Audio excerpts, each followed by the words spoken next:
దేవుని యొక్క వాక్యాన్ని మనం ప్రతి ఆదివారం కూడా వింటూ ఉన్నాం, ధ్యానిస్తూ ఉన్నాం. చాలాసార్లు మనం ఎలా నడుచుకోవాలి అనే విషయాన్ని మనం చూసుకుంటూ మనలో ఉన్నటువంటి పొరపాట్లని సరిచేసుకుని దేవునికి ఇష్టంగా మెలగడానికి మన ప్రయత్నాలు మనం చేస్తూ సాధ్యమైనంత ఎక్కువగా భయభక్తుల్లో గడపడానికి మనం సిద్ధపడుతున్నాం. ఆయన రాకడికి ఎదుర్కోవాలని చెప్పి మనం ఆశతో ఎదురు చూస్తున్నాం. ఎస్, మంచిదే ఇవన్నీ కూడా. అయితే ప్రాథమికంగా దేవుని యొక్క ఔన్నత్యాన్ని, దేవుని యొక్క గొప్పతనాన్ని మన హృదయంలో పరిపూర్ణంగా ప్రతిష్ఠించుకోకపోతే దేవుణ్ణి ఆరాధించడానికి మన పూర్ణ హృదయం సహకరించదు.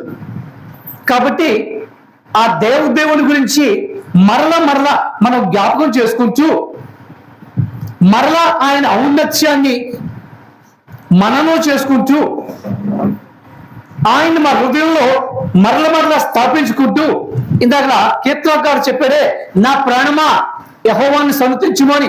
అలా మన కృంగిపోతున్నా, కొనికిపోతున్నా, నలిగిపోతున్నా, జారిపోతున్నా, నీరసించిపోతున్నా మన ప్రాణాన్ని మరోసారి లేవనెత్తి ఆయన యొక్క ఔన్నత్యాన్ని తలపోసుకుంటూ మనం ఆయన్ని స్తుతిస్తూ, గణపరుస్తూ, మహింపరుస్తూ ఆయనతో నడవడానికి మరోసారి ప్రయత్నం చేద్దాము అనే ఉద్దేశంతో ఈరోజు దేవుని యొక్క మహాగుణాన్ని ఒకటి మనం ధ్యానిద్దాం అని చెప్పి అనుకుంటూ ఉన్నాం. అపోస్తల కార్యము 10వ అధ్యాయము 36వ మాట మనం చూసినట్లయితే,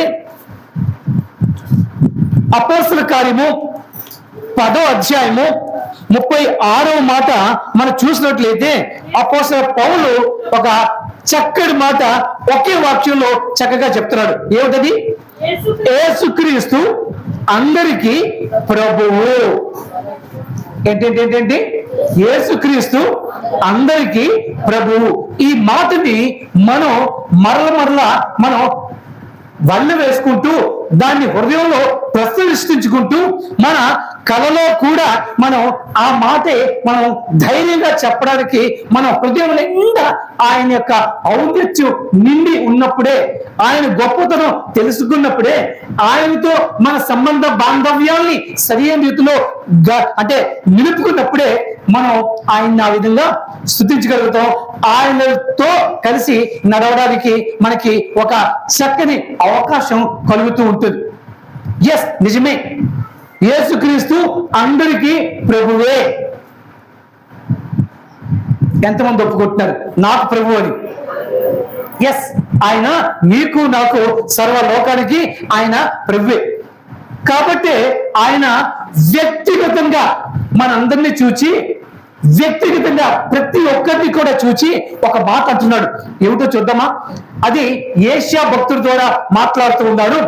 యేషయా గ్రంథము 43వ అధ్యాయము 1వ వచనంలో ఆయన చెబుతున్న మాటది. యేషయా గ్రంథము 43వ అధ్యాయంలో 1వ మాట ఆయన చెప్తున్నాడు. నిన్ను సృజించిన వాడు యెహోవా, ఇశ్రాయేలు నిన్ను నిర్మించిన వాడు ఇలాగ సెలవిస్తున్నాడు, నేను నిన్ను విమోచించి ఉన్నాను, భయపడకము, పేరు పెట్టి నిన్ను పిలిచి ఉన్నాను, నీవు నా సొత్తు అని ఆయన చెప్తున్నాడు. ఇక్కడ మనం ప్రాముఖ్యముగా తెలుసుకోవాల్సిన మాట ఏమిటి అంటే, ఆయన ఏం చెప్తున్నాడంటే, భయపడకు, పేరు పెట్టి నేను నిన్ను పిలిచి ఉన్నాను, అలాగే నీవు నా సొత్తు అని ఆయన చెబుతూ ఉన్నాడు. వ్యక్తిగతంగా, ఇది సామూహికంగా కాదు, ప్రతి ఒక్కరిని కూడా దృష్టీకరించి ఆయన చెబుతూ ఉన్నాడు, నేను నిన్ను పేరు పెట్టి పిలుస్తూ ఉన్నాను. అంటే నా మీద దేవుడు ఎంత ఎంత దృష్టి పెట్టాడు, నా మీద ఎంతటి ఆశ కలిగి ఉన్నాడు, నన్ను ఎంతగా ప్రేమిస్తున్నాడు.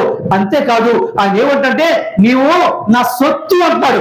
సొత్తు అనే మాటకి అర్థం ఏంటంటే నా స్వాస్యం, నువ్వు నావాడవే, వేరెవరికి కూడా చెందడానికి వీలు లేదు అన్న ఒక దృఢత్వంతో, ఒక అంటే దృఢ సంకల్పంతో ఆయన చెప్తాడు నీవు నా సొత్తు, నా నుంచి ఎవరు కూడా నిన్ను వేరు చేయలేరు, నేను నిన్ను పేరు పెట్టి పిలుచుకున్నాను. ఎప్పుడైతే ఆ యొక్క విషయం మనం స్పష్టంగా తెలుసుకుంటామో అప్పుడు మనలోని ఒక అద్భుతమైన ఆరాధన భావం వచ్చి ఎస్, సృష్టికర్త అయిన దేవుడు, సర్వోన్నతుడైన దేవుడు, మహోన్నతుడైన దేవుడు, మహిమానుతుడైన దేవుడు నన్ను పేరు పెట్టి పిలుస్తున్నాడే, నన్ను ఆయన సొత్తు అని పిలుస్తున్నాడే అని ఒక ప్రేమ బంధం ఏర్పడి మనం ఆయనతోటి అంటుకట్టబడి ముందుకు సాగడానికి ఇది మనకి సానుకూలతని అనుగ్రహిస్తూ ఉంటుంది. అందుకే ఆయన గురించి మనం ఎక్కువగా తెలుసుకోవాల్సిన అవసరం ఉంది. ఇప్పుడు చెప్పండి, యేసుక్రీస్తు మీకు ప్రభువేనా? ప్రభు, ఆయన ఖచ్చితంగా మన ప్రభువే. కాబట్టి ఎందుకంటే ఆయన మనల్ని పేరు పెట్టి పిలుచుకున్నాడు. మనము ఆయన సొత్తు, మనం ఎవరి వారము కాదు. ఇందాక కీర్తనలు ఏం చెప్తాడు, రాజులైనను నరులైనను మీరు నమ్మిక ఉంచొద్దు, కానీ దేవుని మీద నమ్మిక ఉంచండి. కారణం ఆయన నిన్ను తన సొత్తుగా ఏర్పాటు చేసుకున్నాడు. కాబట్టి నువ్వు ఆయనకి ప్రభువుగా అంగీకరించి ఆయన్ని స్వీకరించి ఆయన అడుగు జాడల్లో మనం నడిచినట్లయితే అది మనకి మేలుకరము. ఏ ఉద్దేశంతో అయితే దేవుడు నిన్ను నన్ను పిలిచాడో ఆ గమ్యస్థానానికి చేర్చడానికి ఆయన మనల్ని నడిపిస్తాడు.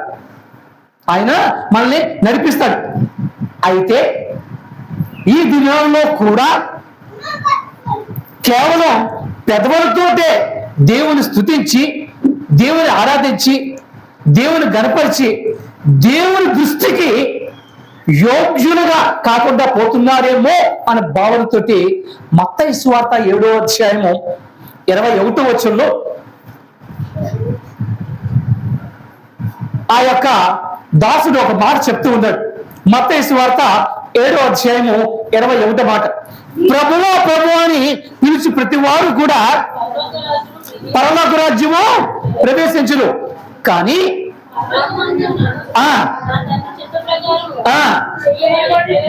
అది తండ్రి చిత్త ప్రకారము అంటే తండ్రి హృదయాన్ని తెలుసుకొని తదనుగుణంగా నడిచినవాడు మాత్రమే పరలోకంలోనికి ఆయన చచ్చబడతాడు.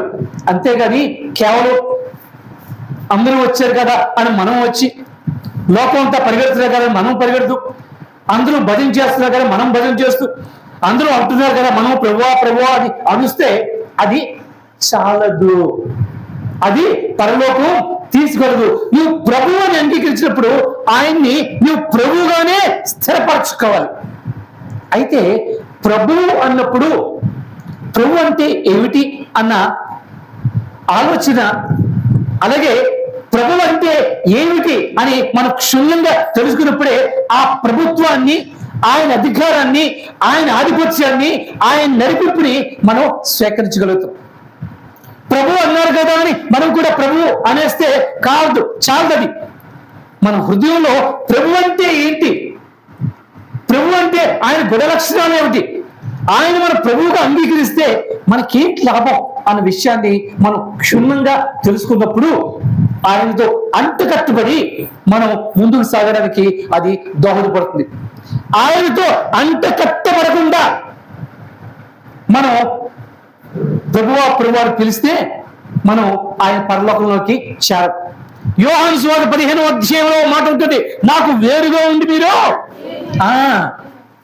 ఆయన చిత్తానికి వేరుగా మనం పనిచేస్తూ, మన ఆలోచన ప్రకారం మనం పనిచేస్తూ, మన నడవడిక ప్రకారం, మన తలంపుల ప్రకారం మనం చూసుకుంటూ, మనం నడుస్తూ వెళ్తే అది దేవుడికి అంతటి ఆమోదయోగ్యం కాదు. అందుకే అంటాడు, తండ్రి చిత్త ప్రకారం ఆయన చిత్తం ఏమిటో ఎరిగి ఆ ప్రకారం. అందుకే ఆయన్ని ప్రభువుగా అంగీకరించవలసిన అవసరం ఉంది. ప్రభువు అంటే పాలించేవాడు. జాగ్రత్త వినండి, ప్రభువు అంటే పాలించేవాడు, అలాగే యజమానత్వం చేసేవాడు, అలాగే ఆధిపత్యం చేసేవాడు, ఇవన్నీ చేసేవాడు సర్వోన్నతుడైన దేవుడు. ప్రభువు అంటే మన మీద ప్రభుత్వం చేసేవాడు, అంటే మన మీద సర్వాధికారాలు కలిగి ఉన్నవాడు. ఆయన యొక్క సర్వాధికారానికి మనం లోబడి ఉన్నప్పుడే మన ప్రభువు అని మన నోట ఆ మాట వచ్చినప్పుడు దానికి విలువ. ఆయనకి లోబడకుండా మన ప్రభువా అంటే అది వేషధారణ తప్ప వేరే ఇంకేమీ కాదు. సాధారణంగా ప్రభువు అంటే దేశాన్ని పాలించే వాళ్ళని, యజమానుల్ని ప్రభువులు అంటారు. అంతేకాకుండా సమాజపరంగా చూసుకున్నప్పుడు కూడా దొరలండి, దొరగారండి, ప్రభువులండి అని అని ఆ యొక్క వంశాలు, ఆ స్థితులు మనం చూసాం. అంటే ఉన్నత స్థానంలో ఉన్నవాడు, ఉన్నత కులాలు మన పట్టింపులు ఉన్నప్పుడు ఉన్నత తత్వంలో ఉన్నవాళ్ళు, ఆ కులాల్లో ఉన్నవాళ్ళని, తక్కువ కులవాళ్ళు దొరగారండి, ప్రభువులండి అనే ఆ యొక్క సామాజిక క్రియ కూడా ఉండేది. ఉన్నత వర్గాలకు చెందిన వ్యక్తులు కూడా ప్రభు అని అంటారు.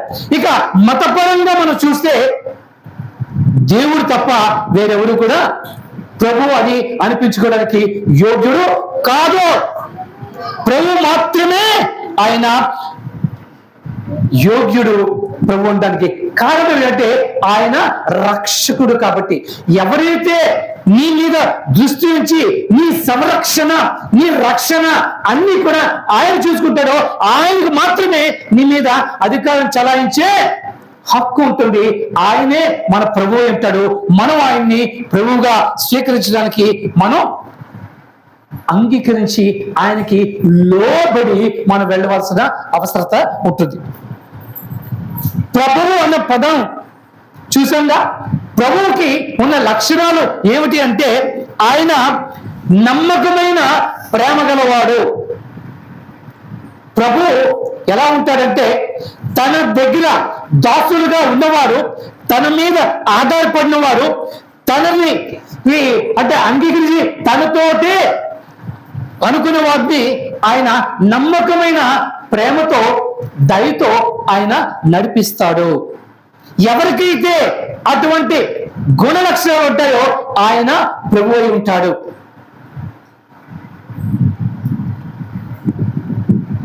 నమ్మకమైన వాడు, దయగలవాడు. విలాప వాక్యాలు 3వ అధ్యాయంలో విలాప వాక్యాలు మన బైబిల్లో ఉందిగా, తెలుసా? అది ఇర్మియా తర్వాత ఉంటుంది.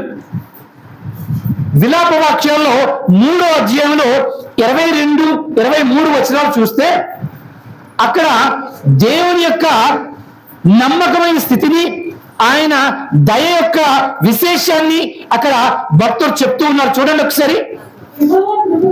యెహోవా కృపగలవాడు, ఆయన వాత్సల్యత ఎడతెగక నిలుచున్నది కనుక మనము నిర్మూలము కాలేదు. అనుదినము నూతనముగా ఆయనకు వాత్సల్యత పుట్టుచున్నది. ఎవరు నమ్మదగిన వాడు? నీవు అంటే నన్ను కాదు అని చెప్తుంది. దేవా నీవు ఎంతైనా నమ్మదగిన వాడవు. అటువంటి నమ్మదగిన వాడు, ప్రేమ చూపించి వాత్సల్యంతో నడిపించేవాడు మనకి ప్రభువై ఉండాలి. మన ప్రభువు అటువంటి వాడు. ఆయన ఏమంటున్నాడు? ఆయన వాత్సల్యత ఎడతెగక నిలిచినది. అందుకే మనం ఎన్ని వేషాలు వేసినా, ఎన్ని మన తోచిన రీతులు నడిచినా నిర్మూలన కాకుండా దయతో, కృపతో ఇవాళ కాకపోతే రేపేనా మరలా నా దగ్గరకు వస్తాడులే అనే దీర్ఘ శాంతముతో ఆయన భరిస్తూ సహిస్తూ వాత్సల్యతని చూపిస్తూ నడిపిస్తున్నవాడు ఆయన నా ప్రభు. అటువంటి గుణం గలవాడు నా ప్రభువు. అటువంటి వాడు ఎంతైనా నమ్మదగిన వాడు. ఎంతైనా అనే పదానికి అర్థం ఏంటంటే దానికి ఒక లిమిట్ లేదు. ఏ కోసానైనా, ఏ స్థితిలోనైనా, ఏ రీతిలోనైనా ఆయన మాత్రమే నమ్మదగిన వాడు. ఆ నమ్మదగిన వాడు నాకు ప్రభు. ఏనాడైతే నువ్వు నమ్మిన నీ దేవుని ఈ రీతిగా భావించి ఆయనతో అంటిగట్టబడి ఉంటావో అప్పుడు నువ్వు ప్రభు అని పిలిచినప్పుడు ఆయన పలుకుతాడు. అందుకే ఆయన ఏం చెప్తాడు, నిజముగా మొర్రపెట్టే వారికి ఆయన అతి సమీపస్తుడు. నిజముగా మొర్ర పెట్టడం అంటే ఎప్పుడైతే ఆయన్ని మనం అంగీకరించి ఆయన యొక్క గుణ లక్షణాన్ని అవపోసన పట్టి ఆయన్ని అర్థం చేసుకొని హృదయ అంతరాంగంలోంచి ఆయన పిలిస్తే ఆయన పలికే దేవుడు, నమ్మదగిన వాడు. అంతేకాదు మన మీద ప్రభువైన వాడు మనకి మాదిరిగా ఉండాలి. పరిశుద్ధుడు ఆయన. ఏమిటి ఆయన? పరిశుద్ధుడు. మన ప్రభువు పరిశుద్ధుడు. ఏషియా గ్రంథంలో ఏషియా భక్తుడు దర్శనం చూస్తూ ఉన్నాడు. 6వ అధ్యాయంలో 3వ వచనంలో చెప్తూ ఉన్నాడు, ఆయన దర్శనంలో కనపడుతున్నాడు. ఆ ప్రభు ఎలా కనపడ్డాడు? పరిశుద్ధుడు పరిశుద్ధుడు పరిశుద్ధులని దేవదూతలందరూ కూడా 20 పెద్దలు కూడా ఆయన్ని స్తుతిస్తూ గణపరుస్తూ మహింపరుస్తూ ఆయన్ని అభివర్ణిస్తున్నారు. నా దేవుడు పరిశుద్ధుడు. త్రియేక దేవుడైన నా తండ్రి అయిన దేవుడు, నా కుమారుడైన దేవుడు, నా పరిశుద్ధాత్మ దేవుడు ఆయన పరిశుద్ధుడు. లేవీకాండంలో మనం చూస్తే ఆయన చెప్తున్నాడు, నేను పరిశుద్ధుడు కనుక మీరు కూడా పరిశుద్ధులుగా ఉండండి అని చెప్పి తండ్రి అయిన దేవుడు చెబుతూ ఉన్నాడు. కుమారుడైన దేవుడు మాదిరిగా జీవితాన్ని చూపి నా వలే మీరు పరిశుద్ధంగా ఉండండి అని చెప్పి ఆయన చెబుతూ ఉన్నాడు. ఇక పరిశుద్ధాత్మ దేవుడు ఏమంటారు తెలుసా? మిమ్మల్ని పరిశుద్ధపరిచేవాడిని నేనే. త్రియేక దేవుడు తన పరిశుద్ధతని వక్కారించి మనకి నమ్మిక కలిగజేసి ఆ పరిశుద్ధతని మనకిచ్చి పరిశుద్ధతో పరిశుద్ధ స్థలానికి నడిపించడానికి మన మీద ప్రభువై ఉన్నాడు. ఏనాడైతే ఆయన యొక్క ఈ లక్షణాన్ని నీవు సంపూర్ణంగా అవకాశం పడతావో అప్పుడే నీవు ప్రభువా అని పిలిచినప్పుడు ఆ పలుకకు ఆ పిలుపుకు ఒక అర్థం వస్తుంది. ఆ అర్థం నీ జీవితానికి ఒక సార్థకాన్ని ఇస్తుంది. మొదటిది ఆయన నమ్మదగిన వాడు, దయగల వాడు. రెండోది ఆయన పరిశుద్ధుడు. ఇక మూడోది ఆయన సర్వశక్తిమంతుడు, సర్వాధికారి. ఆయనకి అసాధ్యమంటూ ఏది లేదు. ఈ లోకంలో ఉన్న ప్రతి వారికి కూడా ఒక పరిమితి, ఒక లిమిటేషన్ ఉంటుంది. కానీ నా దేవుడికి, నా ప్రభువుకి అలాంటిది ఏమీ లేదు. అసమానుడు ఆయన. ఆయన ఎవరితో కూడా సరిపోతగిన వాడు కాదు. వేర్పులలో నీ వంటి వాడు ఎవరు అంటే పూజింపదగ వారిలో నీ వంటి వాడు ఎవరయ్యా అని భక్తులు అంటున్నాడు. వేల్పులు అంటే పూజింపబడేవాడు. పూజింపబడే వారిలోనే ఆయన గొప్పవాడు. అందుకే ప్రభువులకే ప్రభు ఆయన సర్వశక్తిమంతుడు. ఆయనకి అసాధ్యమంటూ ఏది లేదు. అందుకే కీర్తనాకారుడు 24వ కీర్తన 8వ వచనంలో ఒక మాట చెప్తున్నాడు. చూద్దామా? కీర్తనాకారుడు 24వ అధ్యాయము 8వ వచనంలో ఒక మాట చెప్తున్నాడు. మహిమగల రాజు ఎవడో? సైన్యములకు బల శౌర్యములు గల యెహోవా, యుద్ధ సూర్యుడైన యెహోవా. మహిమగల రాజు ఆయన. సైన్యం అంటే సర్వశక్తిమంతుడు, మహిమగల రాజు. అంతేకాదు స్వయాన యెహోవాయే చెబుతూ ఉన్నాడు. ఆదికాండము 18వ అధ్యాయము 14వ వచనంలో అబ్రహాముతో చెప్తున్న మాటను ఒకసారి చూడండి. ఆదికాండము 18వ అధ్యాయంలో నాకు అసాధ్యమైనది ఏదైనా కలదా అని చెప్పి ఆయన అడుగుతున్నారు. చూడండి ఒకసారి. చూసారా, దేవుడికి అసాధ్యమైన ఏదైనా ఉన్నదా చెప్పండి. ఎవరైనా దేవుడికి ఇది సాధ్యం కాదండి అని చెప్పి ఎవరైనా అనగలరా? దేవుడికి సమస్తము సాధ్యమే. ఈ మధ్య ఒక పాట వచ్చింది, ఏంటి? ఏమైనా చేయగలవు అంతే. తర్వాత ఇంకో పదం ఉంటుంది, కాదు మా మధ్యలోని దానికి దీనికి మధ్యని నీ పరిస్థితిని మార్చగలవు అనేది ఉంది. కథ మొత్తం మార్చగలవు. మన జీవిత కథనే తారుమారు చేసి ఆయనకిష్టంగా మార్చగల సమర్థుడైన ఆయనకి అసాధ్యమంటూ లేదు. అందుకే ఆయన సర్వశక్తుడు. ఇదే మాటని బైబిల్ గ్రంథంలో భక్తులందరూ కూడా ఆయన సర్వాధికారాన్ని, ఆయన సర్వశక్తిత్వాన్ని, ఆయన బలాన్ని రుచి చూసి మరి ఆయన చెప్తున్నాడు. ఇర్మియా గ్రంథంలో చెప్తున్నాడు. చూడండి 32వ అధ్యాయం, ఇర్మియా 32వ అధ్యాయము 17వ వచనంలో కూడా ఆయన చెప్తూ ఉన్నాడు. ఇర్మియా గ్రంథము 32వ అధ్యాయము 17వ వచనం, యెహోవా మా ప్రభువా, సైన్యములకు అధిపతిగా యెహోవా అని పేరు వహించువాడా, సూర్యుడా, మహాదేవా, నీ అధిక బలము చేతను చాచిన బాహువు చేతను భూమి ఆకాశములను నీవు సృజించితివే. నీకు అసాధ్యమేదైనా ఉందా?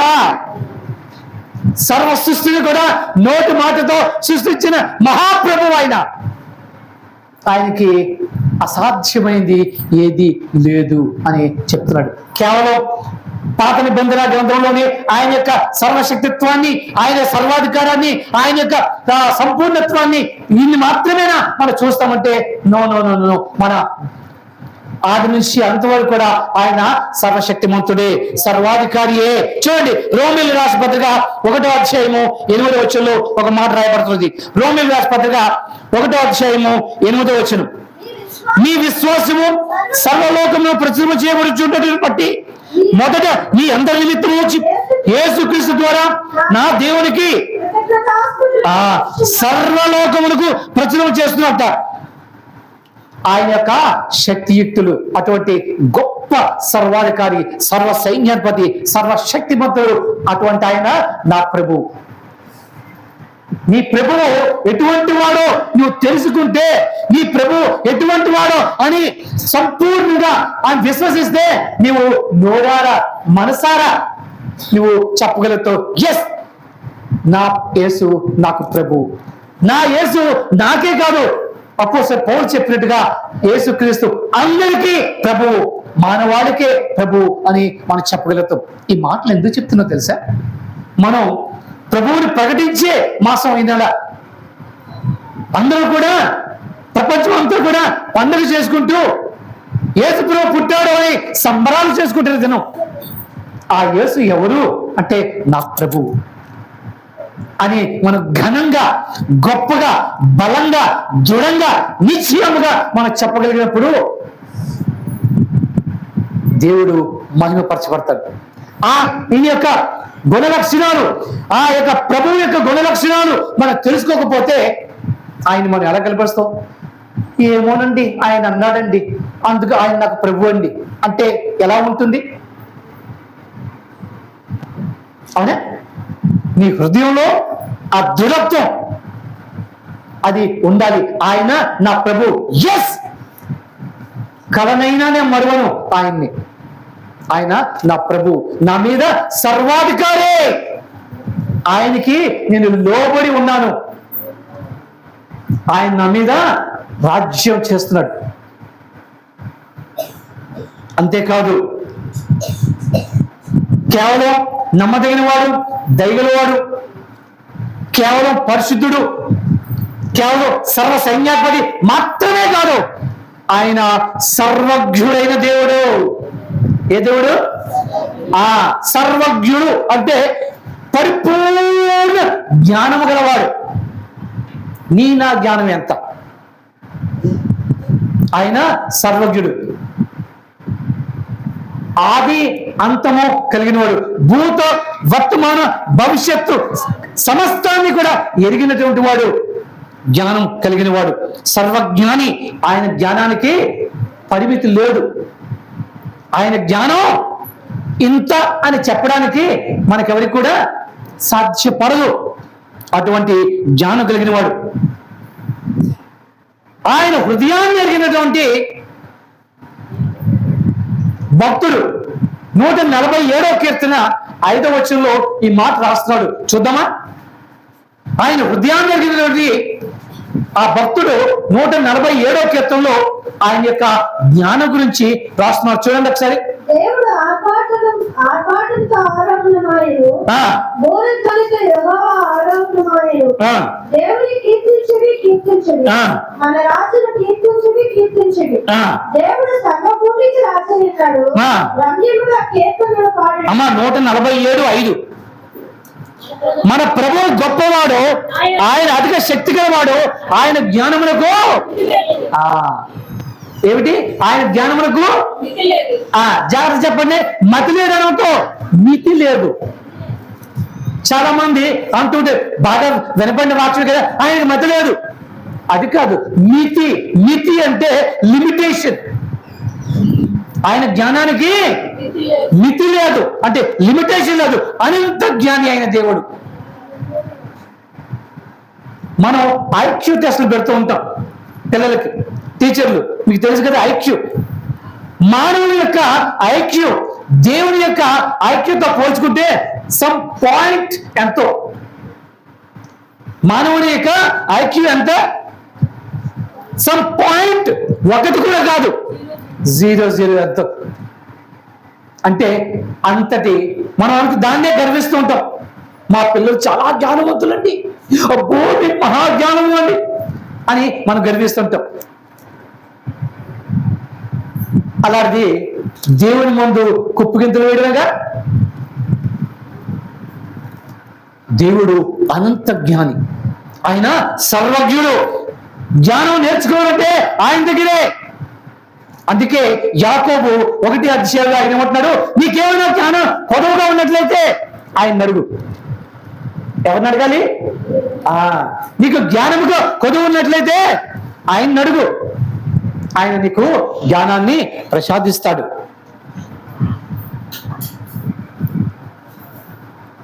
సమూయేలు కూడా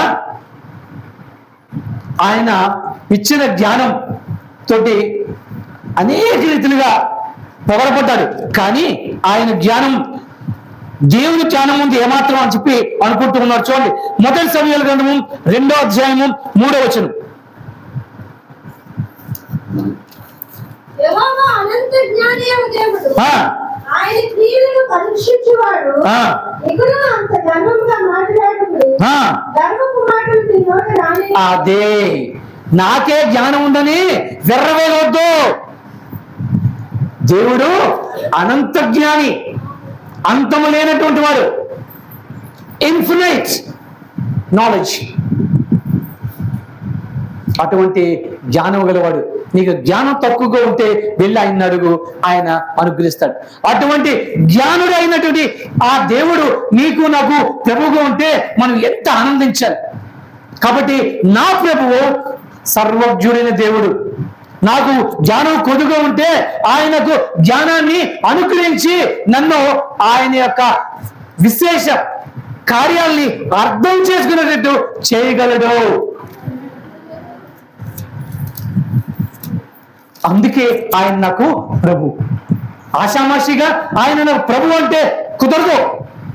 ఆయన యొక్క ఆ లక్షణాన్ని, ఆ విశిష్టతని, ఆ ప్రాముఖ్యతని, ఆ యొక్క ఔన్నత్యాన్ని మనం అర్థం చేసుకున్నప్పుడే ఆ యొక్క ప్రభువు అని ఆ పదానికి ఒక అర్థము, పరమార్థము ఉంటుంది.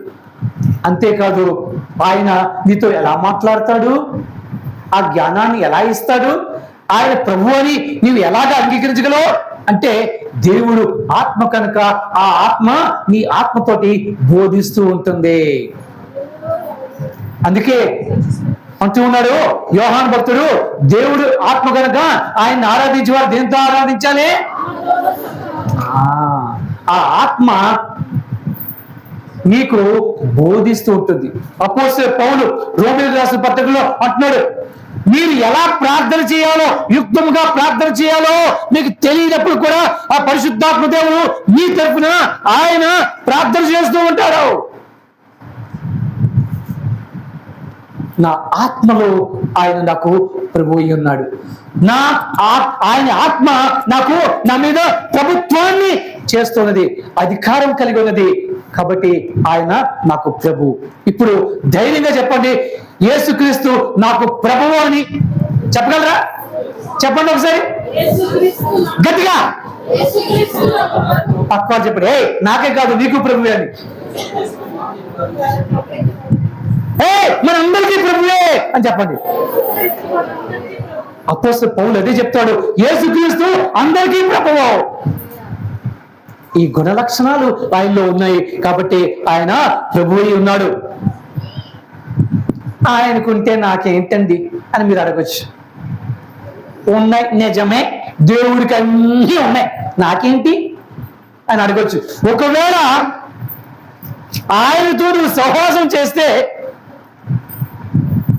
లోకంలో ఒక నానుడు ఉంది. ఏమిటా నానుడి? సరిగ్గా చెప్పమ్మా. 6 నెలలు సహవాసం చేస్తే అవుతారు. అయితే ఇది ఎక్కడ సంభవిస్తుందంటే, మంచోడు కూడా చెడోడికి లొంగిపోతాడు. ఇది సహవాసం అక్కడ వస్తున్నది దోషం. చెడువాడు మంచివాడితో స్నేహం చేసి నేర్చుకోవడం తక్కువ, మంచోడు మటుకు ఇమ్మీడియట్ గా ఈ సూత్రం అక్కడ వర్తించేస్తుంది. కానీ నా దేవుడు నాకు ప్రభు ఉన్నప్పుడు ఆయన ఏం చేస్తారో తెలుసా? నాకు జ్ఞానాన్ని ఇస్తూ, నేను నడవలసిన మార్గాన్ని నాకు బోధిస్తూ, నాకు నిర్దిష్టమైన డైరెక్షన్ ఇస్తుంటాడు నేను ఎలా జీవించాలో. ఎప్పుడైతే నీవు యేసుక్రీస్తుని ప్రభువుగా అంగీకరిస్తావో ఆయన నీకేం చేస్తాడంటే జ్ఞానయుక్తమైన ఆత్మనిచ్చి నువ్వు ఏ విధంగా నడవాలో, ఏ విధంగా నడవకూడదో, ఏం మాట్లాడాలో, ఏం మాట్లాడకూడదో, ఏం ఆలోచించాలో, ఏం ఆలోచించకూడదో, ఎలా ఉండాలో, ఎలా ఉండకూడదో, ఇవన్నీ కూడా ఆయన బోధిస్తాడు. మంచిదేనా? అది మంచిదేనా కాదా? అంటే నాకు మేలు చేస్తాడు. నాకు ఆయన ప్రభువుగా ఉంటే నాకు మేలే.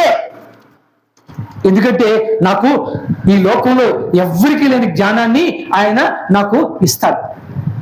యోబు ఒక దగ్గర అంటున్నాడు, తలనేసిన వారికి లేని జ్ఞానాన్ని కూడా ప్రభువా నువ్వు నాకు ఇచ్చేవని. సాధారణంగా తల నెలిసిన వారిని ఏమంటారు? తల మెరుపు వృద్ధులకు కిరీటము, జ్ఞానానికి చిహ్నము. అంటే తల నెలిసిన వారికంటే, ఈ లోకంలో తల నెలిసిన వారికంటే దేవుని ఎరిగిన వారికి జ్ఞానాన్ని ఎక్కువ. అది వేరే విషయం, నేనేం చేయగలను? ఆ జ్ఞానాన్ని కప్పిపుచ్చేసుకుంటున్నారు.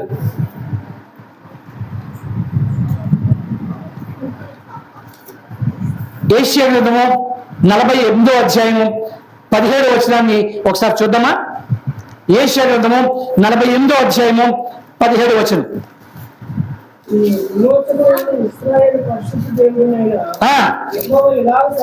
ఎలా సెలవిస్తున్నాడు?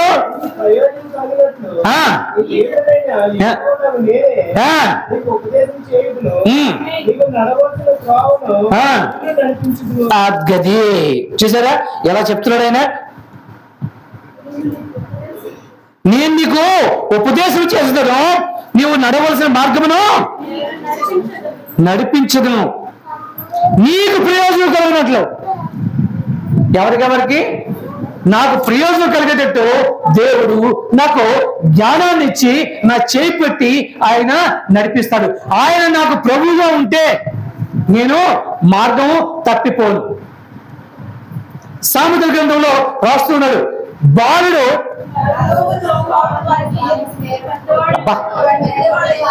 నేను చెప్తే వాక్యాలు చెప్తున్నాను, నా సంఘం ఎంత గొప్పదో. ఆచరణలో పెడితే ఇంకా గొప్పగా ఉంటుంది. కేవలం వల్లిస్తే కాదు, దాన్ని ఆచరణలో పెడితే అప్పుడు సమాజం కూడా పొగుడుతుంది. బాలుడు నడవవలసిన త్రోవను వారికి నేర్పుము, ముసలివాడినప్పటికీ కూడా వాడు త్రోవ తప్పిపోడు. ఇందాక రమ్య సాక్షి చెప్పింది, నా పిల్లలు ఆత్మీయంగా చాలా ఎదిగారు, చక్కని మార్గంలో ఉన్నారు. కారణం వాళ్ళ నాన్న ఏడో వచ్చే వరకు ఇద్దరిని భుజాల మీద వేసుకొని, 7వ క్లాస్ వచ్చే వరకు భుజాల మీద వేసుకొని వారికి మాటలు, దేవుని యొక్క విషయాలు నేర్పేవారు. ఇది కాదా బైబిల్లో ఉన్నది? బాలుడు నడవలసిన త్రోవను వారికి నేర్పు.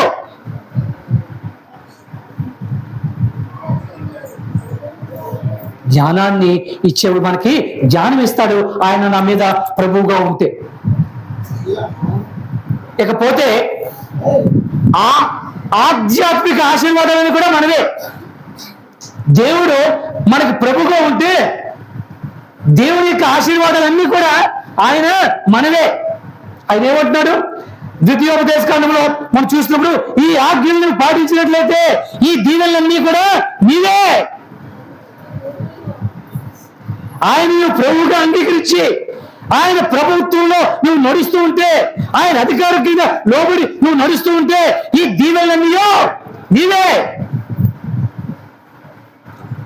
ఎంత గొప్ప దేవుడు అండి మన దేవుడు. అటువంటి ఆశీర్వాదాలతోటి ఆయన ఇస్తూ ఉన్నాడు. అటువంటి దేవుడు ఇంకా ఏం చెప్తాడు తెలిసి, నేను వెడవను. యెహోషువతో చెప్తున్నాడు 1వ అధ్యాయం 6వ వచనంలో, మోషే తరువాత ఇశ్రాయేలు ప్రజలు నడిపించడానికి తను సిద్ధపడుతుంటే మనసులో ఎక్కడ సంకోచం ఉందేమో, మోషేవే ఇంతవరకు నడిపించాడు, ఇక నేను నడిపించగలను లేదో అని ఏమైనా సందేహం ఉండొచ్చేమో. ఆ సందేహాన్ని పట్టాపంచలు చేస్తూ ఆయన చెప్తాడు, ఏయ్ నేను నిన్ను విడవను, ఎడబాయను. మోషేకి తోడై ఉన్నట్టు నీకు నేను తోడై ఉంటాను. ఈరోజు నీకు నాకు కూడా ఆయన ఆ రీతిగానే ఉంటా అని చెప్పి వాగ్దానం చేస్తాం దేవుడు. ఎప్పుడైతే ఆయన మనం ప్రభువుగా మనం శిరస్సు మీద పెట్టుకుంటామో, శిరసావహిస్తామో ఆయన ఆజ్ఞకి, అప్పుడు ఆయన మన ఆత్మీయ ఆశీర్వాదాలు కూడా మనవే. ఇంకా ఫిలిప్పు మరొక మాట అంటున్నాడు, 4వ అధ్యాయం 19వ వచనం చూస్తే ఆయన ఏమంటున్నాడు తెలుసా? క్రీస్తు యేసునందు ప్రభు తన ఐశ్వర్యం చెప్పున, క్రీస్తు యేసు ఆయన ఐశ్వర్యం చెప్పున మన సమస్త అవసరాలను కూడా ఆయన తీరుస్తానంటున్నాడు. ఇంకేం కావాలి మనకి? ఇంకేం కావాలి? ఆయన ప్రభువుగా ఉంటే మనకి ఇంతటి మేలు. ప్రభు కావాలా వద్దా? ప్రభు కావాలా వద్దా? ప్రభువుగా అంగీకరించవా? ఎప్పుడు అంగీకరిస్తావు? మరొక 10 నిమిషాలు అంగీకరిస్తావు చర్చలో ఉన్నంత వరకు నువ్వు అంటావా? జీవితకాలం అంతా పాట మటుకు పాడేస్తావు, నా జీవితకాలం అంతా నేను నిన్నే అనుసరిస్తానని. కానీ చర్చ నుంచి బయటకు వెళ్ళేసరికి అడుగులు తడబడుతూ అటు ఇటు ఆకర్షింపడుతూ, అటువంటి స్థితి నుంచి నీవు జాగ్రత్త అయిన సరి అయిన దేవుని యొక్క మార్గంలోకి రావాలని, ఆయన యొక్క ఆ ఆధిపత్యం, ఆ ప్రభుత్వాన్ని ఆయన ప్రభువుగా స్వీకరించాలని చెప్పి ఆయన కోరుకుంటున్నాడు. అంతేకాదు, ఆయన నీకు ప్రతిభనిచ్చి కూడా నిన్ను రాణింపజేస్తాడు. ఆయన నీకు ప్రభుగా ఉన్నప్పుడు ఆయన ఏం చేస్తాడు? నీకు ప్రతిభనిచ్చి, నాకేమీ చేత కావట్లేదండి, నేను ఏమీ చేయలేనండి అని నిన్ను నువ్వు నిరుత్సాహపరుచుకునే సమయంలో, నేను ఉన్నాలే అని బలమిచ్చి మళ్ళీ లేవనెత్తగల సమర్థుడు.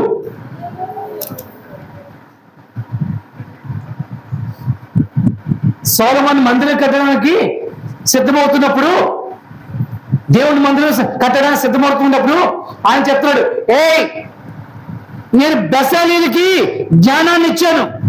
ఎవరికి? బెసాలీల్ అనే ఒక వ్యక్తికి. ఆయన మందిర ఈ యొక్క దాన్ని ఏమంటారు మౌల్డ్స్ అంటే పోతలు పోయడంలో ఆయన ప్రవీణుడు. బంగారంతో గాని, ఇత్తడితో గాని, వెండితో గాని, కర్రతో గాని పోతలు పోయడంలో ఆయన ప్రవీణుడు. ఆయనకు ఆ ప్రతిభని నేను ఇచ్చి పంపిస్తున్నాను అని దేవుడు ప్రతిభనిచ్చి పంపించగలడు. మనం అనుకుంటాం ఇది ఎలా నేను చేయగలిగాను, నా వల్ల కాలేదే, నేను అనుకోలేదే అని మనం ఒకసారి అంటూ ఉంటాం. అవునా కదా? అది ఇది కాదు, నీలో దాగి ఉన్న నీ దేవుడు నీ చేత చేయించగల సమర్థుడు. అందుకే సామెతల గ్రంథంలో కూడా బహుశా 22 లాస్ట్ లో ఉంటుంది, నైపుణ్యం గల వాటిని చూచితివా, ఆయన మనుషులేదని కాదు. అది ఆ ప్రావీణ్యాన్ని దేవుడు మనకిస్తాడు. ఎప్పుడూ మనలో ఆ ప్రభువుగా మనం స్థిరపరచుకున్నప్పుడు, ఆయన యొక్క ప్రభుత్వాన్ని, ఆయన ప్రభువునిగా మనం అంగీకరించినప్పుడు, మనలో లేని ప్రతిభను కూడా ఆయన మనకి ఇచ్చి మనల్ని ఆయన ఏం చేస్తాడా, గొప్పగా చేస్తాడు, మహిమనిస్తాడు. ఇది లాభం కాదా? ఆయన ప్రభువుగా అంగీకరిస్తే ఈ లాభాలు ఉన్నాయి. అంతేకాదు, సరి అయిన ఉద్దేశంతో సరైన రీతిలో చక్కగా జీవించిన ఎలాగో ఆయన చెప్తాడు, నువ్వు ప్రభువుగా ఆయన అంగీకరిస్తే. వంకర మార్గానికి వెళ్లకుండా, నీ సొంత ఆలోచనలతో పరిగెత్తకుండా, కపట హృదయాలతో ఉండకుండా సరైన రీతిలో ఉండడానికి దేవుడు నీకు సహాయం చేస్తాడు.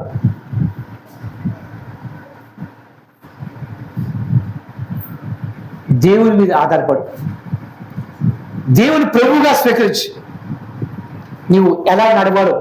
ఏషియా గ్రంథంలో ఒక మాట ఉంటుంది, 4 కోడల మధ్యలో ఒక వ్యక్తి నిలబడినప్పుడు ఆయనకి వెనక నుంచి ఒక స్వరం వినబడుతూ ఉంటుంది. ఏంటి ఆ స్వరం? ఇదే సరైన మార్గము, ఇందులో నీవు. మన జీవితంలో కూడా అటువంటి సందిగ్ధావస్థ పరిస్థితులు వచ్చాయా? ఎటు వెళ్ళాలి, ఏం చేయాలి, ఎలా చేయాలి వచ్చేయలేదు, అందరికీ వచ్చి ఉంటాయి. అటువంటి స్థితిలో కూడా నాకు జ్ఞానాన్ని ఇచ్చి నడిపిస్తాడు నా ప్రభు. ఆయన నేను ప్రభువుగా అంగీకరిస్తే, నేను ప్రభువుగా ఆయన్ని నేను దాచుకుంటే, స్థిరపరచుకుంటే, ప్రతిష్ఠించుకుంటే నాకు ఆయన సహాయం చేస్తాడు.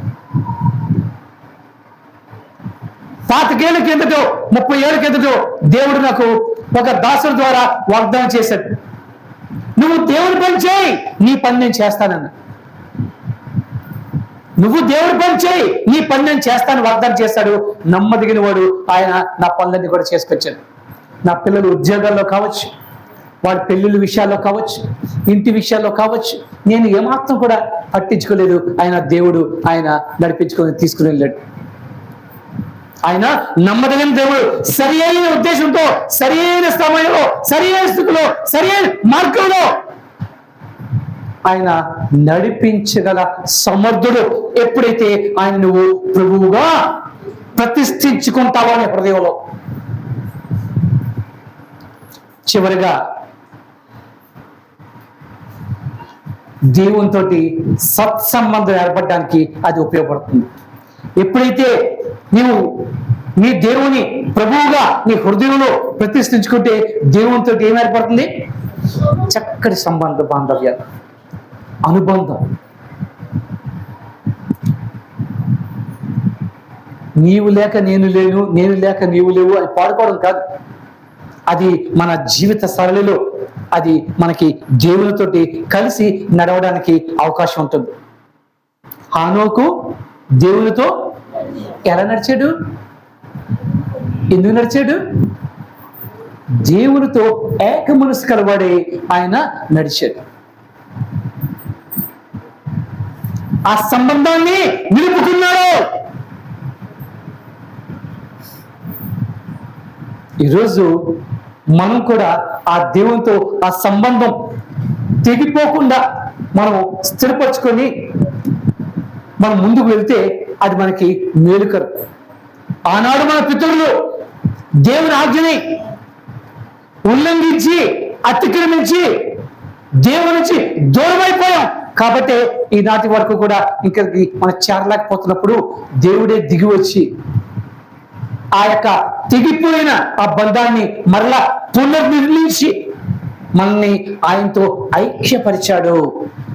కాబట్టి ఆయన నువ్వు ప్రభువుగా అంగీకరించి హృదయంలో ప్రతిష్ఠించుకుంటే మరలా ఆ యొక్క సంబంధం మరలా అది పునర్నిర్మింపబడుతుంది, దేవునితో చక్కని సంబంధాన్ని కలిగి ఉంటుంది. ఎప్పుడైతే దేవునితో అటువంటి సంబంధాన్ని కలిగి ఉంటే ఆయన 32వ కీర్తనలో 8వ వచనంలో ఒక మాట చెప్తూ ఉన్నాడు. ఆ మాట వల్లే ఉంటాం. నేనే అది కాదు, దాని ముందు ఉంది, నేను నీ మీద దృష్టి ఉంచి నీకు ఆలోచన చెప్పదను, నీవు నడవలసిన అంటే ఆయన ఏం చేస్తాడా, నా మీద దృష్టి ఉంచుతున్నాడు ప్రత్యేకంగా. అటువంటి స్థితిలో అయ్యా మనుషులు జ్ఞాపకం చేసుకుంటూ వాడు ఏ పాటి వాడయ్యా, ఊతే ఎగిరిపోయే ధూళి వంటి వాడు, ఉదయాన్ని వికసించి సాయంత్రానికి వాడిపోయే గడ్డి పోచేవంటి వాడు. అటువంటి వాడి మీద ఇంత ప్రేమ. ఆ ప్రేమని నీకు నాకు అందించి ఆయన సంబంధాన్ని మనతో కలుపుకొని మనల్ని చేయి పట్టి నడిపించే దేవుడు మన దేవుడు. ఆయన్ని నువ్వు ప్రభువుగా చేసుకుంటే, అందుకే యేసుక్రీస్తు అందరికీ ప్రభు. ఆయనకి పక్షపాతం లేదు, ఆయనకి పక్షపాతం లేదు. అయితే అందరికీ ఎందుకు ప్రభు కాలేకపోయాడు అంటే ఆయన ఇచ్చిన స్వేచ్ఛని వారు వినియోగించుకోకపోబట్టి ఎందరైతే అంగీకరిస్తారో వారందరికీ కూడా ఆయన తన సంతానములకు అవకాశం ఇచ్చాడు. ఆయన బలవంతం చేసే దేవుడు కాదు. నేను ప్రభువుని నువ్వు స్వీకరించాలి కంపల్సరీ అని ఆయన నీ హృదయం మీద ఒత్తిడి తెచ్చేవాడు కాదు. నీకు నీవుగా ఆయన తెలుసుకొని ఆయన గుణలక్షణాన్ని అవపోసలు పట్టి ఎస్ ఈయన నాకు ప్రభు అని గుర్తించి సాష్టాంగపడి ఆయన దగ్గరికి చేరినప్పుడు ఆయన నిన్ను స్వీకరిస్తాడు, నీ ప్రభువుగా ఉంటాడు. అందుకే అంటాడు, శరణు అని వేడిన వాడిని త్రోసివేసే దేవుడు కాదు నా దేవుడు. శరణు అనే వాడిని త్రోసివేసేవాడు కాదు నా దేవుడు. ఆయన ఆదరించి హక్కును చేర్చుకునే దేవుడు. కాబట్టి ఆ దేవుడు అంటాడు, నేను సమస్త లోకానికి మానవాళికి కూడా ప్రభువునే ఉన్నాను ఉంటాను అన్నాడు. నువ్వు స్వీకరిస్తున్నావా? ఆయన ప్రభువుగా అంగీకరిస్తున్నావా? ఒకవేళ అంగీకరించకపోతే కేవలం నామకార్థంగా అంగీకరిస్తూ పెదవులతోటే ప్రభువు అని ఒప్పుకున్నట్లయితే ఇది ఒక చక్కని అవకాశం. మరలా ఆయన్ని మనస్ఫూర్తిగా అంగీకరించి ఆయన్ని హృదయ గుడిలో దాచుకుంటే అది మనకి మేలుకరం. నా గుండె గుడిలో ఆయన్ని నా దాచుకుంటే అది నీకు మేలుకరం. చెప్పండి, నా గుండె గుడిలో నేను దాచుకుంటాను ఈ రోజు నుంచి అని మీకు మీరుగా చెప్పండి. పక్క వాళ్ళతో చెప్పండి, నీ గుండె గుడిలో ప్రభువు దాచుకో. అప్పుడు మనం ఘనంగా బలంగా చెప్పగలుగుతాం, ఎస్ యేసుక్రీస్తు నాకు ప్రభువు, లోకానికి ప్రభువు. చెప్పండి గట్టిగా, యేసుక్రీస్తు నాకు ప్రభువు, లోకానికి ప్రభువు, అందరికీ ప్రభువు. ఈ విషయాన్ని మనం ప్రకటించడానికే ఈ నెలలో మనం సిద్ధపడుతూ ఉన్నాం. దాన్ని మనం తెలుసుకోకుండా మనం ఎలా ప్రకటించగలం? కాబట్టి తెలియచేయడానికే దేవుడు ఈరోజు ఈ మాటలు ఇచ్చాడు. ఈ మాటలు మన వినికిడిలో మనల్ని సరి అయిన రీతిలో నడిపించునుగాక. యథావిధిగా మన హైమ వచ్చి ప్రార్థించారు.